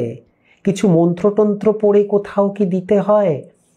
এ তো নর্মাল একটা গ্লাস ধরিয়ে দিলাম জলের, যে নে বাবা জল খা, তা তো নয়। মায়ের কাছে ছেলে বলছে, আমার বড্ড পিপাসা মা, আমাকে একটু জল দেবে? বুড়ো দিদার চোখ দিয়ে জল পড়ছে। আচ্ছা, আমি কি করব বল? এবারে কি ছিল, রান্নাঘরের একটা কোণে একটা কল ছিল, আর একটুখানি ঘেরা জায়গা। অনেকের রান্নাঘরে থাকে, আজকালকার হয়তো রান্নাঘরে সেগুলো দেখতে পাওয়া যায় না, পুরনো দিনের একটু স্পেশাস রান্নাঘরে থাকতো। এবং সেটা কিন্তু খুব পরিষ্কার, মানে সেখানে ওই সবজি ধোয়া, চাল ধোয়া এই সব ছাড়া, মানে রান্নার জলে, মানে রান্নার যেই প্রয়োজনে যে জল, সেই জলই ওখানে থাকতো। সেখানে কিন্তু অন্য আর কোনো জল থাকতো না। তো সেখানে বলছে, আমি কি করে তোকে জল দেব বাবা? বলছে, মা তুমি ওই নালিতে এক ঘটি জল ফেলে দাও, তাহলেই হবে। কিরকম লাগে চিন্তা করো বন্ধুরা, মানে শুনলেও না মানে বুকটা মোচড় দিয়ে ওঠে। সম্পর্ক সেই মা ছেলের, একজন দেহে আছে একজন দেহে নেই। সে এসে বলছে যে, মা আমার ভীষণ জল তেষ্টা পেয়েছে, আমায় জল দাও। আর মা ভাবছে আমি কি করে তোর তৃষ্ণা নিবারণ করব বাবা, তোকে তো তুই তো আমার সে ছেলে নোস যে তোকে আমি এক গ্লাস জল দিয়ে দেবো গড়িয়ে, যে নে বাবা খা। এবং ছেলে বলছে মা তুমি ওই নালার মুখে এক ঘটি জল ঢেলে দাও, ওতেই আমার খাওয়া হবে। মা তো সেখানে ঢেলে দিলেন। কিন্তু বুড়ো দাদুকে ঘটনাটা বলা হয়নি। এটা কিন্তু মা ছেলের সিক্রেট। এইবারে আরেক দিন কি হলো, একদিন বিকেল বেলায়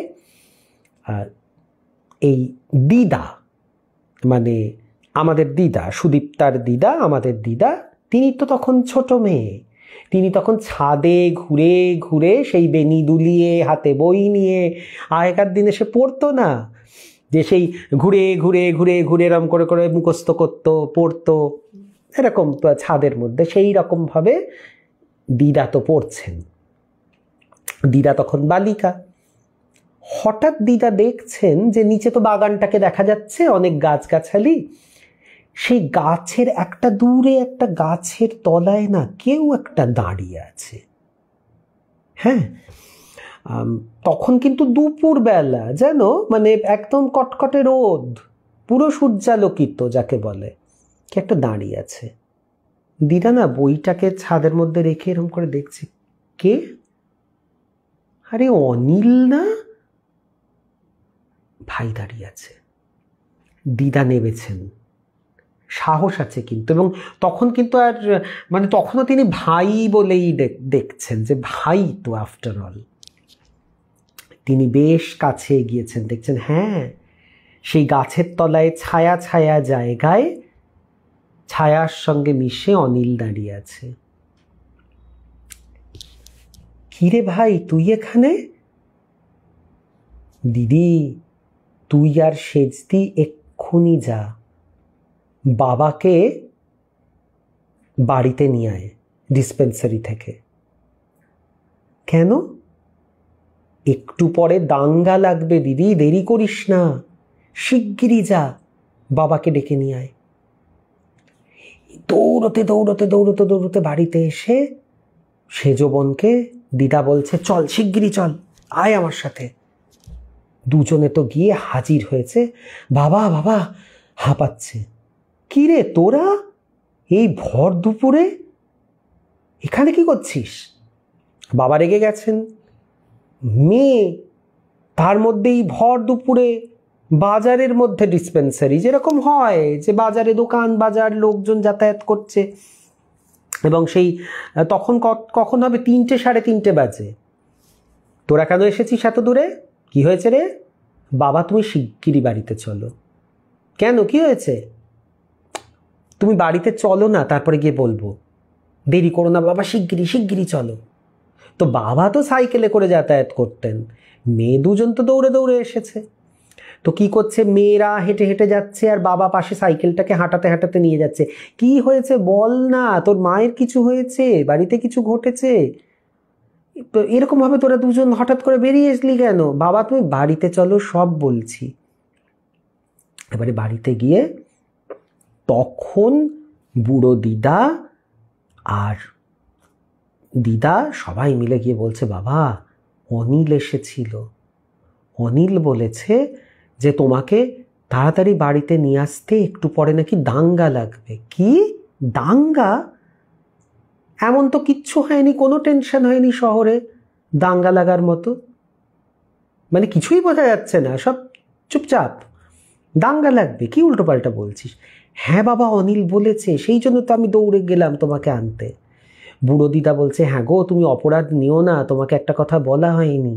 কি কি লুকিয়েছ? অনিল এসেছিল, অনিল আমার কাছে জল চেয়েছে। আমি যখন বললাম কি করে জল দেব, বললো ওই নালাতে একটু ঘটিতে গড়িয়ে দাও মা।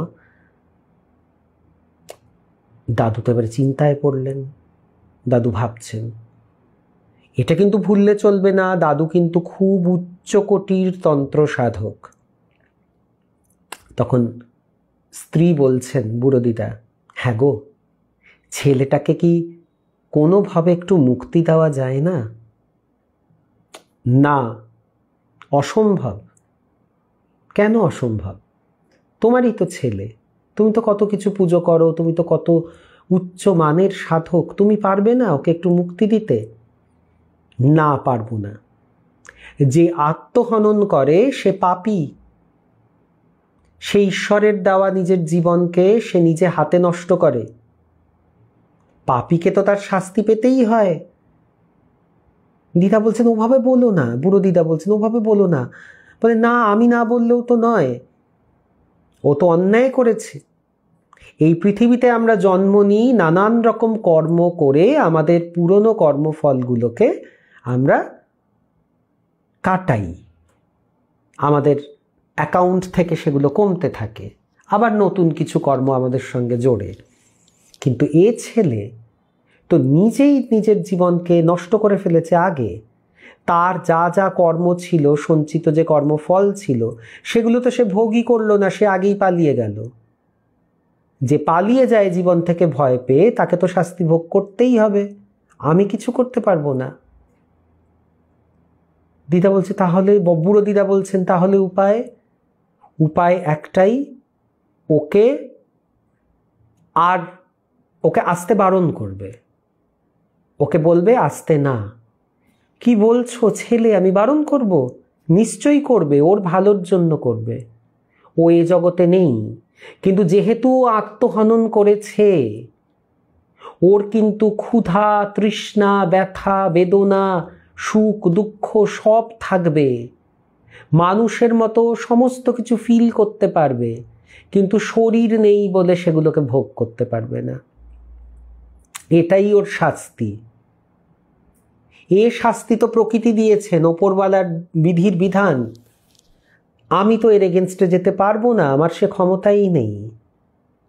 এক কাজ করো, ওকে একদম একদম টোটালি ইগনোর করবে, ওকে আর দেবে না। ও কিছু চাইলে দেবেই না। কি বলছো, জল চাইলে দেবো না? না, দেবে না। যদি খাবার চাই একেবারে দেবে না, খাবার তো দেবেই না, কিচ্ছু দেবে না। ও চলে গেছে, ওকে শুধু বলবে তুমি যে পথে গেছো সেই পথে অগ্রসর হও, এ জগৎ তোমার আর নয়। বুড়ো দাদু তো নিদান দিয়ে দিলেন, কিন্তু এই দিকে হলো কি জানো, ঠিক যখন বুড়ো দাদু চলে এসছেন 5টা 5:30 নাগাদ প্রবল দাঙ্গা বাঁধল সেই গয়ায়। মানে ঘণ্টাখানেক আগেও যেটা একেবারে অপ্রত্যাশিত ছিল, যেটাকে কেউ প্রেডিক্ট করেনি, সেটাই ঘটল। প্রচণ্ড দাঙ্গা, খুনোখুনি, নানান রকম। কিন্তু কি বিষয়ে দাঙ্গা হয়েছিল, কাদের মধ্যে দাঙ্গা হয়েছিল, কাদের সঙ্গে কারা এরকম অদ্ভুত যুদ্ধে লিপ্ত হয়েছিল, অত ডিটেলস কিন্তু জানা যায়নি। মানে সুদীপ্তা যখন শুনেছে দিদার কাছ থেকে, তখন সুদীপ্তাও অনেক ছোট, ওর অত খেয়াল নেই যে অত খুঁটিয়ে প্রশ্ন করা দিদাকে, যে দিদা কারা ছিল, কেন দাঙ্গা হয়েছিল। তারা তো গল্প শুনেই যে এরকমও ঘটনা ঘটে। কিন্তু তারপর থেকে অনিলেরও আশা বন্ধ হয়ে গেল। তাকে আর কেউ যদি বা একবার দুবার দেখে থাকেনও বুড়ো দিদা, তো সেটার কথা তিনি আর তোলেননি কারুর সামনে।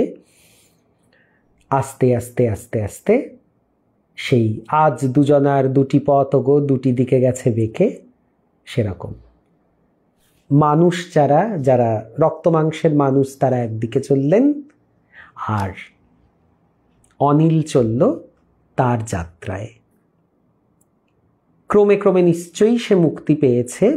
মুক্তি মানে ঊর্ধ্বগতি সে পেয়েছে। আবার সে হয়তো পৃথিবীর টানে হয়তো আবার সে জন্মেও গেছে, তার হয়তো জন্ম হয়েছে আবার জন্মান্তর।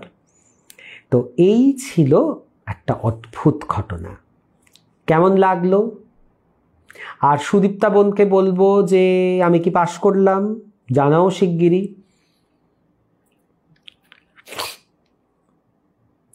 আমি কি পাশ করেছি, ঠিকঠাক বলেছি? খুব কষ্টের, একদম একদম মর্মান্তিক ঘটনা, খুব দুঃখের। আসলে কি, আমরা যেগুলোকে ভূতের গল্প বলি, মানে কোট আনকোট ভূতের গল্প বলি, সেইগুলো কিন্তু আদপে ভীষণ দুঃখের গল্প। কারুর আশা অপূর্ণ থাকার গল্প, কারুর অতৃপ্তি নিয়ে হঠাৎ প্রস্থানের গল্প, কারুর সম্পর্ক ভেঙে যাওয়ার গল্প। তো অসমাপ্ত কাহিনী, সবগুলোই যেন অসমাপ্ত কাহিনী, কারুর সাথী হারানোর বেদনা।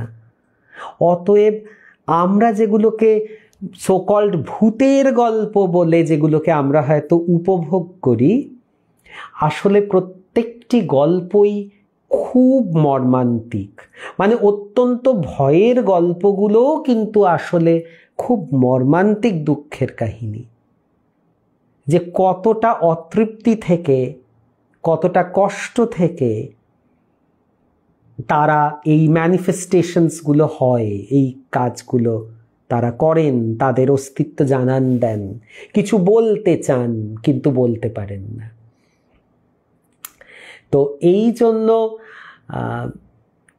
কি বলবো, যে আমরা যেগুলোকে হয়তো ভূতের গল্প, ভূতের সিনেমা, ভূতের নাটক বলে উপভোগ করি, আসলে সবকটি দেখা যায় বেদনার কাহিনী, কষ্টের কাহিনী। মৌ এখন এসে বলছে, বুবান্দাজ টাইম পেয়েছি, এখন তো আমার শেষ করার সময় রে। যাই হোক, তুই শুনে নিস, এটারও ভিডিওটা তো থেকেই গেল। হ্যাঁ, সেই অশরীরী থেকেও শরীরী সব রকম চাওয়া পাওয়ার ইচ্ছা, ঠিক বলেছ। তাহলে আজকের মতো গল্পের ঝুলি বন্ধ করি নাকি?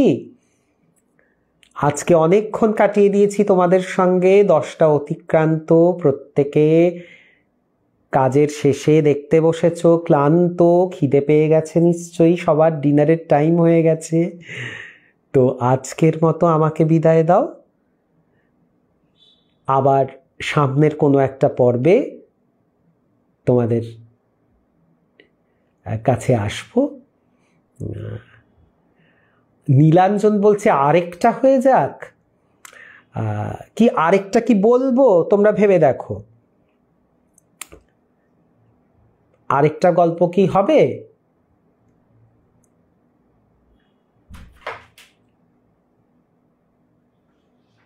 নাকি আজকের মতো গুড নাইট করি?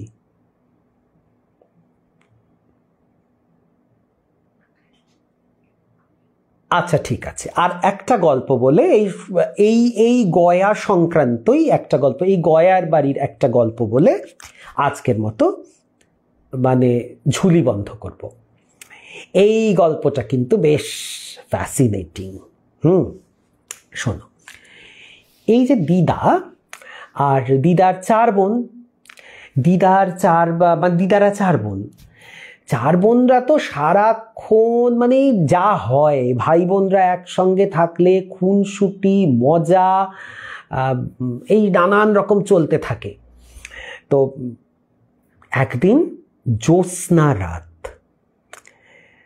সুদীপ্তার কাছে যা শুনেছি যে দিদা বলতেন, বা আমরাও শুনেছি গুরুজনদের কাছে, যে জ্যোৎস্না কাকে বলে সে শহরের লোকেরা সত্যি আমরা জানি না।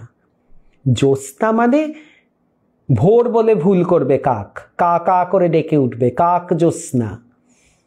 একেবারে আলো, এবং স্নিগ্ধ আলো, চাঁদের আলো, ফটফটে চাঁদের আলো, সব প্রায় দেখা যায় পরিষ্কার, কিন্তু সেই আলো ভীষণ স্নিগ্ধ, লাবণ্যময়। তো এই রকম এক জ্যোৎস্না রাতে এই 4 বোন ঠিক করেছে যে ততদিনে কিন্তু এই অনিলের ঘটনাটি ঘটে গেছে। এই 4 বোন ঠিক করেছে যে চল লুকোচুরি খেলি। লুকোচুরি খেলবি? হ্যাঁ চল চল চল খেলি। এবারে ছাদের ওপরে আর ছাদের তলায় এই নিয়ে একদম চলছে, কে কোথায় লুকোবে, কি করবে। এবারে যে ছোট, সে হয়েছে চোর। অনেক সময় আমরা চিটিং করে দিতাম না, যে ছোট বা কম বোঝে তাদেরকে বেশ ভুজুং ভাজুং দিয়ে, আয় তুই চোর, যা তুই খুঁজবি সবাইকে, সেরকম করে অনেক সময় পাঠিয়ে দেওয়া হতো। তো ছোট বোনকে গোনাগুনি করে টোরে, চোর নে নে তুই তুই তুই গিয়ে কর, আমরা সব লুকোচ্ছি। এইবারে তো তিনজন তো দৌড়ে টৌড়ে গিয়ে লুকিয়ে টুকিয়ে পড়েছে, এবার দুজন লুকিয়ে পড়েছে, সেজ দিদা মেজ দিদা লুকিয়ে পড়েছে। আর এই আমাদের দিদা, যিনি কিনা বড় বোন, তিনি কোথায় লুকোবেন ঠিক খুঁজে পাচ্ছেন না, এদিক ওদিকে এদিক ওদিক করছে, কোথায় গেলে মানে খুঁজে পাওয়া যাবে, মানে কোন জায়গায় গেলে বেশ ভালো লুকোনো যাবে, খুঁজে পাচ্ছে না। আর এদিকে ছোট বোন নিচ থেকে শুধু দিদি আমি কিন্তু আসছি, দিদি আমি কিন্তু আসছি, গোনা হয়ে গেছে, আরে দাঁড়া আমাকে লুকোতে দে, তারপরে আসবি, আবার গোন 10-20 করে গোন, আবার নিচে, পরে আসবি, দিদি আমি কিন্তু এই এলাম, এই করছে। এবারে যে কি করি বলছি, সিঁড়ির পাশে অন্ধকার অন্ধকার, ওখানে একটুখানি গা ঢাকা দিই, তাহলে আর দেখতে পাবে না, আর এলেই ধাপ্পা দিয়ে দেব, এই হচ্ছে কথা। এবারে সিঁড়ির ধারে লুকোতে গিয়ে ছাদের দিকে চোখ, দিদা এরকম ছাদের দিকে তাকিয়ে দিয়ে ছোট বোনকে বলছে, দাঁড়া দাঁড়া, তুই ছাদে আসিস না, নিচে দাঁড়া। মেজো সেজো ডাক দিয়েছে, কিরে দিদি আমরা লুকিয়ে আছি তো। লুকোতে হবে না, বেরিয়ে আয় বেরিয়ে আয় বেরিয়ে আয়, আমরা নিচে যাব। কি হয়েছে, তুই খেলাটা নষ্ট করছিস? না বলছি তো, চুপ, যা বলছি শোন, আয় আমার সাথে, চুপ, একদম কথা নয়। নিচে হুড়মুড় করে সবাই নেমেছে। আরে হয়েছেটা কি বলবি তো? বলছি না, কথা নয়, চুপ। মা মা শোনো, বুড়ো দিদাকে ডাকছে। মা বলছে, কি হয়েছে? একটু এসো না। কোথায় যাব? ছাদে ছাদে। ছাদে?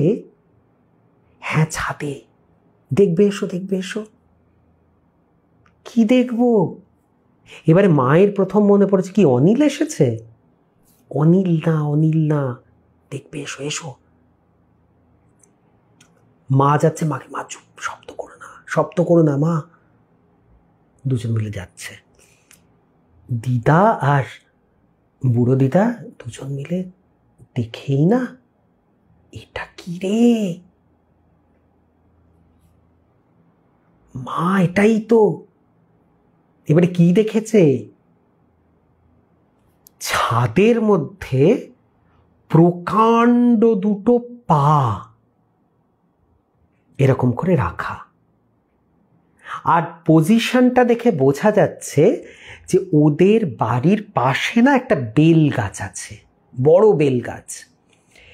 বেল গাছটাকে চেয়ার করে কেউ যদি বসে ডালে, আর পাটাকে যদি নিচে ঝুলিয়ে দেয়, সেই পাটা ঝুলে গিয়ে পড়েছে ছাদের উপরে। প্রকাণ্ড দুটো পা, আর বেল গাছের দিকে চলে গেছে পায়ের ওপরের অংশটা, তারপরে পাতা টাতা দেখা যাচ্ছে, আর কাউকে দেখা যাচ্ছে না। ও মা, ওটা কি? মা বলছে, চুপ চুপ চুপ, নাপ নাপ নাপ, চলে আয় চলে আয়, কথা বলবি না, চুপ চুপ চুপ। নিচে চলে এসেছে চুপচাপ করে, আস্তে করে দরজাটা বন্ধ করে দিয়ে চলে এসেছে। এবার তো বুড়ো দাদুকে বলছে, শোনো, কি হয়েছে? কি দেখলাম? কি দেখেছ? বড় বড় দুটো পা ছাদের মধ্যে, বেল গাছে যেন কেউ বসে আছে। বুড়ো দাদু চিন্তা করছে, বেল গাছে বসে? ঠিক দেখেছ? হ্যাঁ দেখেছি, লোকটাকে তো দেখতে পাইনি, শুধু দেখেছি দুটো বড় বড় পা। বুড়ো দাদু বলছে, আচ্ছা দাঁড়াও, ওদিকে যেও না, এখন সবাই নিচে থাকো, কাল সকাল হলে তারপরে দেখা যাবে। এবারে তোমরা জানো যে বুড়ো দাদু তো সাধক মানুষ, তিনি ধ্যানে বসতেন দীর্ঘক্ষণ এবং তিনি ধ্যানাসনে এরকম ওপরে উঠে যেতেন, সেটা তোমরা জানো। এইবারে তিনি কি করেছেন, ওইখানে ওই ধ্যানের মধ্যে তিনি কমিউনিকেট করেছেন, যোগ স্থাপন করেছেন সেই যাকে দেখা গেছে তার সঙ্গে। তারপরে ঘর থেকে বেরিয়ে এসছেন, সঙ্গে সঙ্গে তো স্ত্রী এসে কিছু জানতে পারলে, পেরেছি পেরেছি, বসো, ভয়ের কিছু নেই, বসো বসো। কি হয়েছে, মেয়েদেরকে ডাকো। মেয়েরা এলো। শোন, ওই বেল গাছের দিকে কেউ যাবি না, তুমিও না, কেউ যেও না, গাছটা যেমন আছে সেরকম থাকুক, বাদ বাকি যা যা কাজ করো করো, কিন্তু বেল গাছের দিকটাতে যেও না। আর ওরকম রাত বিরেতে ওইভাবে ছাদে উঠবি না তোরা, বুঝেছিস? কেন, কি, কে? ব্রহ্মদৈত্য। তোমরা জানো যে সৎ ব্রাহ্মণ কোনো একটি বিচ্যুতির জন্য, হয়তো সে প্রেতজনি প্রাপ্ত হয়েছে, এবারে সে বলেছে যে এই শোন, আমাকে নিয়ে বিন্দুমাত্র ভয় নেই তোদের, আমি তোদের মঙ্গল বই অমঙ্গল কখনো করব না, এ আমি কথা দিলাম, কিন্তু একটা শর্তে, একটা না দুটি শর্তে। কি শর্ত? এক হচ্ছে এই বেল গাছ কাটা চলবে না, এই বেল গাছ যদি কাটিস তাহলে কিন্তু বিপদ। আর দ্বিতীয়, কোনো রকম পুজো টুজো তন্ত্রমন্ত্র করে আমাকে যদি এখান থেকে তাড়াতে চেয়েছিস তাহলে কিন্তু আমি তোদেরকে ছাড়ব না। কিন্তু আমি যতক্ষণ এখানে বাস করব, যতদিন, কারণ এই বেলগাছটা অত্যন্ত মানে সুলক্ষণযুক্ত, মানে যেখানে আমি বাস করতে পারি, খুব সুটেবল জায়গা, আমি এখানে আছি, আমি তোদেরকে জ্বালাবো না, তোরা আমাকে জ্বালাবি না। আর এটা জেনে রাখ, আমি কিন্তু সব সময় তোদের মঙ্গলই করব, আমি থাকলে তোদের একটা প্রোটেকশন থাকবে, একটা গার্ড থাকবে, আমি কখনো তোদের অনিষ্ট করব না, অনিষ্ট হতে দেব না, এইটা তোরা মনে রাখবি। কিন্তু আমাকে যেন তাড়ানোর খবরদার চেষ্টাটি করবি না। আর ওই বেল গাছকে কেউ হাত দিবি না, মানে হাত দেওয়া মানে কাটা, বেল গাছের ক্ষতি করা, একদম না, বেল গাছ যেমন আছে সেরকম থাকবে। বললো শোনো, উনি পুণ্যাত্মা, উনি থাকলে আমাদের ভালোই, উনি আমাদেরকে রক্ষা করবেন, ওদিকে কোনো দিন যাবে না, ওদিকটাকে অ্যাভয়েড করে চলবে, গাছটা যেমন আছে থাক, গাছের কাছে যাওয়ার তো কারুর কোনো দরকার নেই। আর এই শোন, তোরা একদম ওরকম রাত্রিবেলায় ছাদে উঠে দৌড়াত্ম করবি না, কারণ উনিও তো তখন নাবেন বা বিশ্রাম করেন বা কিছু একটা, উনি বেরোন গাছ থেকে, যাবি না। এইবারে দেখো, কালে কালে সেই বাড়ি তো এখন আর নেই নিশ্চয়ই, সে গাছও আর নেই। আর আশা করি সেই ব্রহ্মদৈত্যরও সদ্গতি হয়ে গেছে, তার জন্মান্তর হয়েছে, কি তার অন্য কোনো সদ্গতি হয়ে গেছে। তো আজকে যে কি অবস্থাতে সেই বাড়ি আছে, কি বেলগাছ আদৌ আছে কি না, সেটা কিন্তু আর কেউ জানে না। বহু বহু বহু দিনের আগের ঘটনা, সেই আমাদের স্বাধীনতার আগে আমাদের দিদার বাবা, বুড়ো দাদু বুড়ো দিদার সংসারের এই একটি অদ্ভুত ঘটনা, যেটা আমি জানতে পেরেছি সুদীপ্তা বোনের মাধ্যমে। তো গল্পটা কেমন লাগলো সেটা আমাকে তোমরা অবশ্যই জানিও। সুদীপ্তার কাছে অনুরোধ রইল যে তুমি আমাকে জানিও যে তোমার কেমন লাগলো, গল্প আমি ঠিকঠাক বলতে পারলাম কি না। তবে আজকের মতো সবাই আমাকে বিদায় দাও আর খেতে যাও, নইলে বাড়িতে অশান্তি হবে তো। সবার খিদে পেয়ে গেছে, তোমরা না গেলে তো বাদবাকিরা খেতে পাচ্ছেন না হয়তো। সবাই খেয়ে দে ভালো করে বিশ্রাম করো, উইকেন্ড ভালো করে ছুটি কাটাও, রবিবার দিনটা। কালকে অনেকের ছুটি, যদিও আমার ছুটি নেই। তো আবার দেখা হবে কোনো একটি পর্বে, গল্প হলেও সত্যির। আর ভালো লাগলে বন্ধু বান্ধবদের সঙ্গে শেয়ার করো। ইউটিউবের বন্ধুদের বলি, যদি ভালো লাগে আমাদের ফেসবুক গ্রুপে একটা লিঙ্কে, যেটা ডেসক্রিপশন বক্সে থাকে, ক্লিক করে আমাদের গ্রুপে চলে এসো। তোমরাও এখান থেকে বলতে পারো তোমাদের সত্য অভিজ্ঞতার কথা। তো সবাই ভালো থেকো, সুন্দর থেকো। আজকের মতো আমাকে বিদায় দাও, আর সবাই তাড়াতাড়ি খেতে যাও। শুভরাত্রি।